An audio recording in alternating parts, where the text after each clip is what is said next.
puisqu'on a dû interrompre là, en plein milieu du débat, je vais demander à Raphaël de venir relire la question de la chaise bleue.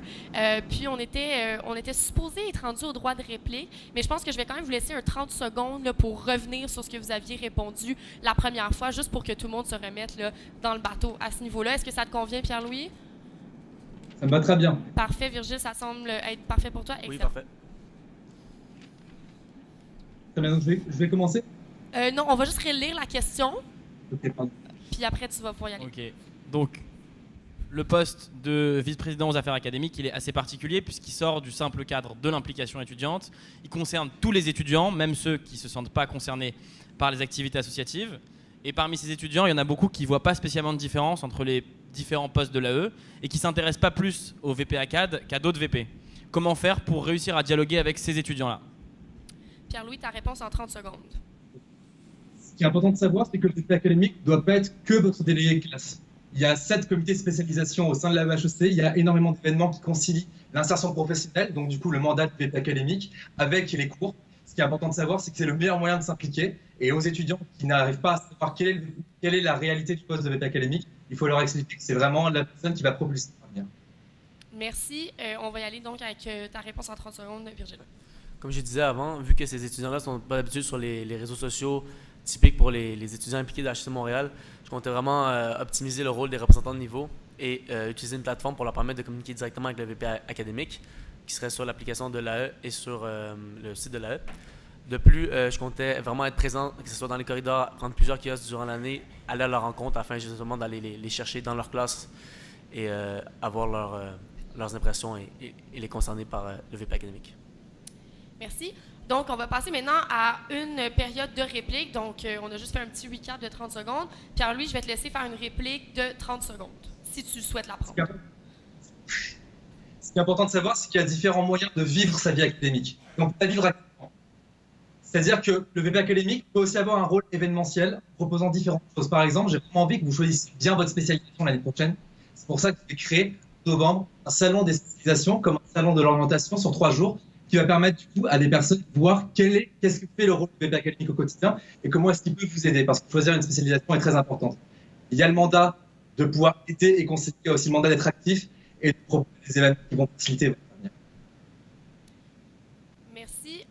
Virgile, tu as ton droit de réplique en 30 secondes. Oui, donc un moyen aussi d'aller rejoindre ces étudiants-là qui sont moins concernés par la vie associative, on peut dire, c'est vraiment mettre l'emphase sur l'encadrement des VP académiques de première année et du VP académique de prépa, puisque c'est vraiment ces étudiants-là que c'est après ça, ils concernent déjà toutes les classes, c'est vraiment plus facile de communiquer avec eux, et donc c'est plus simple de les rejoindre quand ils sont en première et en prépa qu'en deuxième et en troisième année. Excellent. On va passer maintenant au bloc 2 des questions, qui est les questions de l'ancien exécutant. Robin? Donc, bonjour à vous. Bonjour. Bonjour à vous deux. Donc nous, on aimerait savoir, selon vous, quel est le plus grand défi de la vie académique d'un étudiant au baccalauréat et comment vous pouvez les aider dans ce défi-là. Donc, juste rappeler, vous allez avoir 1 minute de réponse chacun et 2 rondes de réplique de 30 secondes. Virgile, on commence avec toi. Moi, je dirais pas qu'il y a un plus grand défi pour les étudiants dans leur vie académique. Je pense que les défis, ça dépend vraiment du niveau où on est, de la prépa première année, deuxième, troisième année. Je pense que, par exemple, les prépas, ça va être vraiment l'insertion à Montréal, ça s'adapter aux méthodes d'enseignement ici, même chose pour les premières années. Après, ça va être choisir sa spécialisation envers deuxième. Troisième année, ça va être s'orienter vers le milieu du travail, choisir si on va en cycle supérieur. Mais c'est sûr qu'un des plus gros défis, c'est surtout au HSC, c'est vraiment, et c'est la vision que j'aimerais amener, c'est vraiment gérer son temps pour pouvoir s'impliquer et quand même performer académiquement. Je pense que c'est vraiment ça, comme je dis, qui va faire qu'on aura une formation à valeur ajoutée comparée à d'autres écoles, dont l'UQAM et autres. Merci. Pierre-Louis, ta réponse en 1 minute. Nous avons la chance d'être dans une école où il y a beaucoup de différentes personnes, beaucoup de différentes nationalités. Et qu'est-ce qui nous rassemble tous? Je vais vous poser cette question. C'est le besoin de sécurité. Besoin de sécurité, je parle de la sécurité d'avoir un diplôme, mais la sécurité de s'assurer un bon avenir professionnel. Et c'est ça qu'il faut concilier au jour le jour quand on est à HEC Montréal. C'est pouvoir avoir des cours, mais ne pas perdre de vue que dans 4 ans, dans 3, dans 2, dans 1, dépendamment de notre niveau, on va devoir être dans le monde professionnel. C'est pour ça le grand défi de l'académique, ce que je veux mettre par rapport aux autres années, c'est vraiment pouvoir propulser dans le monde professionnel justement avec différentes activités, différentes spécialisations qui vont pouvoir vous aider à faire un cercle vertueux, c'est-à-dire améliorer votre quotidien, ouvrir vos perspectives d'avenir pour après choisir la carrière qu'il vous faut. C'est ça être vice-président académique. Merci beaucoup. Alors, Virgile, est-ce que tu souhaites prendre une réplique de 30 secondes? Oui, tout à fait. Donc justement, pour réaliser le défi que selon moi est le plus important, qui est allier résultats académiques et implication, un des moyens de faire ça, ça va être rendre les cours, c'est améliorer les cours en continu, c'est rendre les cours plus plaisants, que les étudiants y aillent, qu'il n'y ait pas d'absentéisme. Puis pour moi, un des moyens de faire ça, c'est le seul moyen en fait, c'est d'avoir le feedback des étudiants, désolé cet anglicisme, mais c'est vraiment juste avec les impressions et les suggestions des étudiants qu'on peut améliorer les cours et faire en sorte qu'ils soient intéressants et comblent les besoins dont on a besoin. Et c'est ça que ma plateforme ferait sur le site de la HEC et sur l'application. Merci. Pierre-Louis, souhaites-tu prendre ta réplique de 30 secondes? Comment est-ce qu'on avance? Comment est-ce qu'on avance dans nos cours? Comment est-ce qu'on se lève? Pourquoi est-ce qu'on se lève chaque matin? C'est parce qu'on a envie de savoir qu'est-ce qu'on peut faire pour notre avenir.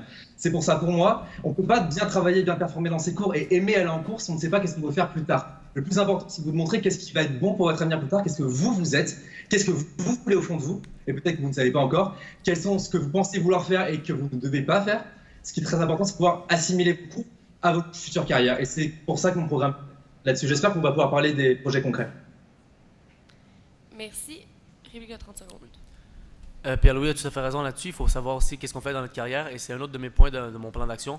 En fait, il y a beaucoup d'outils académiques et pédagogiques qui existent en ce moment au HEC, que ce soit pour trouver une carrière comme ma carrière ou des cheminements qui sont accessibles sur le site de HEC. Sauf que ces outils-là, malheureusement, sont sous-exploités par les étudiants parce que méconnus ou simplement ils ne savent pas où aller les chercher. Moi, ce que j'aimerais faire dans mon mandat, si j'étais élu, c'est faire un recueil de tous ces outils-là afin qu'ils soient en un seul lieu et que vous puissiez savoir vraiment ce à quoi vous avez accès à l'école. Ouais. Je peux répondre? Oui, Pierre-Louis, vas-y. Non. Je suis complètement d'accord avec toi, Virgile. Le seul problème, c'est que c'est assez éparpillé. Je pense que tu le sais comme moi. C'est pour ça que j'ai proposé l'année prochaine de repositionner la HEC en proposant un site internet académique qui va vous aider à bien savoir qu'est-ce qu'il faut pour chaque chose. Je veux aussi collaborer avec le service gestion de carrière qui est très important, notamment pour les premières années, parce qu'ils vont proposer l'année prochaine, on l'a vu à la TVA cette année, un parcours employabilité qui va prendre les motivés en première année et qui va les amener au plus haut niveau en leur faisant année après année passer des stades qui vont augmenter leur CV. Ce que je veux, c'est vraiment vous faire participer en fait à votre avenir tout en améliorant votre cursus académique. Merci beaucoup à vous deux pour la réponse à la question donc, de l'ancien exécutant. On est maintenant rendu aux questions du public. On a une question juste en avant ici avec Gabriel.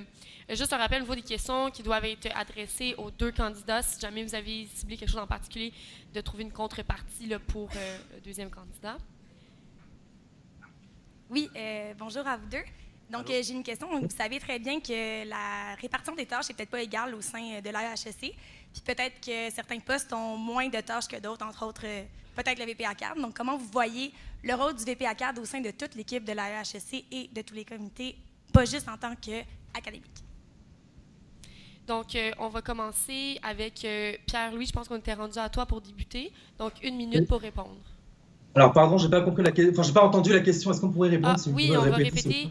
On va répéter la question. En fait, Gabriel se demandait, au niveau de la répartition des tâches au sein de l'exécutif de la HEC, parfois inégale, comment vous percevez vos responsabilités dans la HEC au-delà d'être VP académique, c'est bien ça? Parfait, on me confirme que c'est ça la question. Ça te va, Pierre-Louis? C'est bon. Donc, une minute. OK. Alors, le rôle du VP académique, il est bien plus important qu'on ne le pense. C'est celui qui va d'accord être là pour vous protéger par rapport à l'administration, qui va faire monter le feedback, mais il fait bien plus que ça en réalité. C'est celui qui va vous proposer, c'est celui qui va vous préserver un avenir. Sauf qu'on ne le sait pas encore. Ce que je voudrais l'année prochaine, si je suis élu et si mes actions vous plaisent, c'est en 2018 proposer à une assemblée générale que le VP académique devienne le VP insertion professionnelle / académique.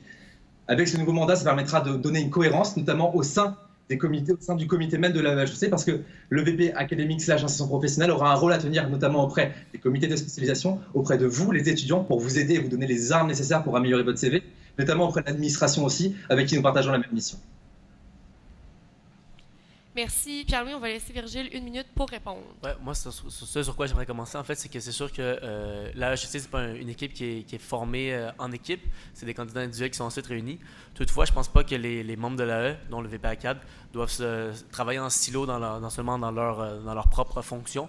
Et bien sûr, ils ont un rôle, si leurs tâches sont un petit peu moins grandes, d'appuyer tous ceux qui en ont besoin, que ce soit le trésorier, le VP exécutif, le VPDD, etc. dans ces projets. Toutefois, comme dit Pierre-Louis, le rôle de VP académique est bien plus important qu'on pense, je pense, puisque c'est la raison principale pour laquelle on est au HSC. Puis il y aurait vraiment moyen d'amener ça plus loin, d'aller vraiment chercher les étudiants, d'aller les rejoindre. Je pense que c'est un des postes de l'œil qui rassemble le plus les étudiants. Puis il y a vraiment à faire sur ce côté-là.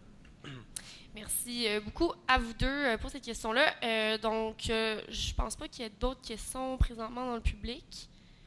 Non, je n'ai pas reçu de questions supplémentaires. Donc, on va maintenant passer au dernier bloc de questions. Pierre-Louis, je pense que tu as déjà pris connaissance des 9 valeurs qui avaient été envoyées. Transmédia, excellent. Donc, c'est toujours les 9 mêmes valeurs. Présentez votre top 3.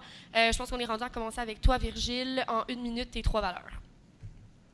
Mes 3 valeurs, pour commencer avec un sujet divisé, c'est accessibilité, solidarité et performance, qui vont bien avec ma vision. Accessibilité, parce qu'un VPA4 se doit absolument d'être accessible. Moi, j'aimerais ça être le confident des étudiants, au sens un peu, en tout cas, imagé. En voulant dire que j'aimerais ça qu'il n'y ait aucune gêne de venir parler d'un problème, de venir suggérer des choses, de venir passer des commentaires sur des cours, et donc être près de tous les étudiants le plus possible. Performance, parce que même performance relative, je ne parle pas de performance d'atteindre des sommets académiques sans arrêt, mais je parle de performance que chacun puisse performer comme il le souhaite et à réaliser son potentiel au niveau qu'il le souhaite dans ses cours. Et c'est ce que j'aimerais donc aider à faire en proposant des nouveaux outils académiques et en faisant prendre conscience de tous ceux qui existent déjà. Ensuite, solidarité, parce que c'est sûr qu'il faut être solidaire. Le VPA4, un de ses rôles, c'est la défense des étudiants et sa représentation face à la direction. C'est donc une qualité essentielle d'être solidaire auprès des étudiants, de s'entraider et de se propulser tous ensemble vers un avenir brillant. Merci.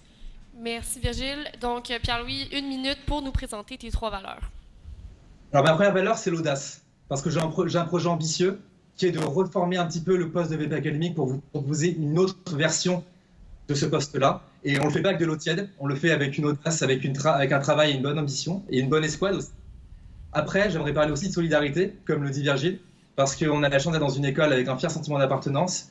Toutes nos activités qu'on fait favorisent cet esprit solidaire entre les groupes, entre nous-mêmes, et on ne pourrait jamais avancer sans audace. Et également, j'aimerais parler d'accessibilité, comme le dit Virgile, mais pas seulement une accessibilité personnelle, j'aimerais aussi parler d'une accessibilité de groupe, notamment par rapport aux VP académiques de première et de prépa, également avec les représentants de niveau. J'espère former une sorte d'équipe académique visible de tout le monde, qui soit solidaire entre elles et qui soit accessible à tous, pour que nous puissions voir l'académique comme une grande famille. Également, je pense que ces 3 valeurs ne peuvent pas se faire sans humilité, parce que l'humilité, c'est ce qui nous permet d'avancer et d'avancer bien. Merci, Pierre-Louis. Donc, je vous remercie à vous deux, Virgile, Pierre-Louis, à Hong Kong, pour votre participation au débat et bonne chance pour la suite. Merci Céline, merci Pierre-Louis.